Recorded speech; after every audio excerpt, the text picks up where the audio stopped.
High friends, welcome to my new blog. আশা করি সবাই খুব ভালো আছো। নিবেদিতার নতুন একটা ব্লগে তোমাদের স্বাগত।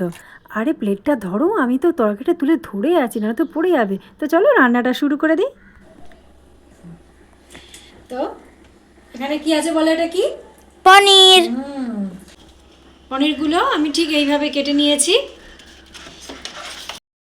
চলো এবার হচ্ছে গ্রেভিটা তৈরি করে নিই। সেটা হচ্ছে আমি এখানে একটা বড় সাইজের টমেটো নিয়েছি। মাঝারি যদি সাইজের টমেটো হয় তাহলে তোমরা দুটো নিতে পারো। আচ্ছা, এক টেবিল চামচ হচ্ছে ধনে গুঁড়ো নিয়েছি, 1 টেবিল চামচ হচ্ছে জিরে গুঁড়ো নিয়েছি। বাটাটা রয়েছে, ধনে গুঁড়ো জিরে গুঁড়ো দিলাম। এরপরে এই যে মশলা ধোয়ার জলটাও এর মধ্যে দিয়ে দেবো। দিয়ে একসাথে আমি সব এরকম করে মিশিয়ে নিয়ে আমি রেখে দেবো। মশলা ধোয়া জলটা ওর মধ্যে দিয়ে আমি মোটামুটি একটা পাতলা ব্যাটার করে নেব। নিয়ে আধ ঘন্টা মতন ওই দুটো মশলা ভিজিয়ে আমি রেখে দেবো। তারপরে কড়াইতে তেল দিয়ে দিয়েছি, তেলটা গরম হয়ে গেছে। আমি এরপরে এক এক করে সব পনিরগুলো আমি কিন্তু একটু বড় সাইজ করে কেটে নিয়েছি। আচ্ছা, এবারে ওই পনিরগুলো সব একসঙ্গে দিয়ে নেবো।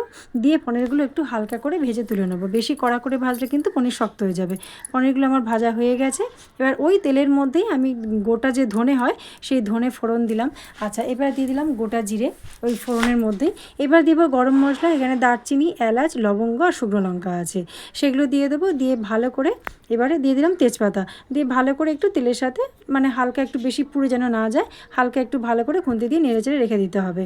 এরপরে আমি একটু ওর মধ্যে দিয়ে দেবো হিং।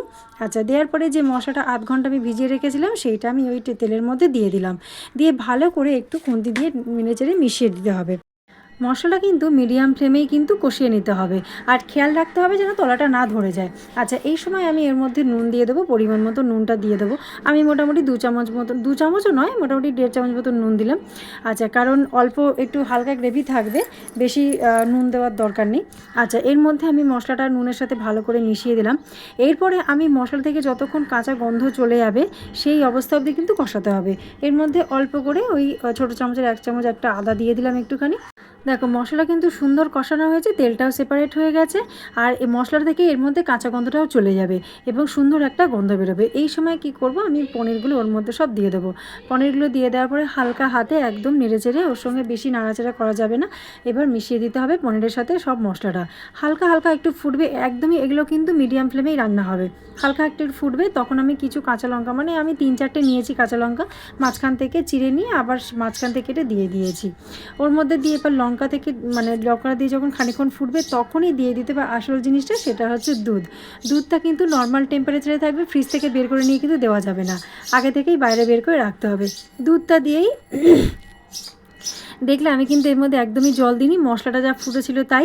এরপরে শুধু দুধ দিয়েই রান্নাটা হবে। কি সুন্দর দেখো কালারটা হয়ে এসছে, দুধ দিয়ে ফুটবে। তারপরে এর মধ্যে আমি নামানোর আগে দিয়ে দেবো ধনেপাতা। আমি গুঁড়ো গরম মশলা এখানে দেবো না, গোটা গরম মশলা দিয়েছি। আচ্ছা, গুঁড়ো গরম মশলা আর আমি এখানে দেবো না। এরপরে হালকা একটু ফুটিয়ে গেলে আমি নামিয়ে নেবো। তো রান্নাটা কেমন লাগলো অবশ্যই আমাকে কমেন্ট করে জানাবে। তোমরা অবশ্যই বাড়িতে এটা ট্রাই করো, আশা করি ভালো লাগবে। ভালো লাগলে লাইক করো, শেয়ার করো। ফেসবুক থেকে দেখলে পেজটি ফলো করে পাশে থেকো। আর ইউটিউব থেকে দেখলে চ্যানেলটিকে সাবস্ক্রাইব করে পাশে থেকো।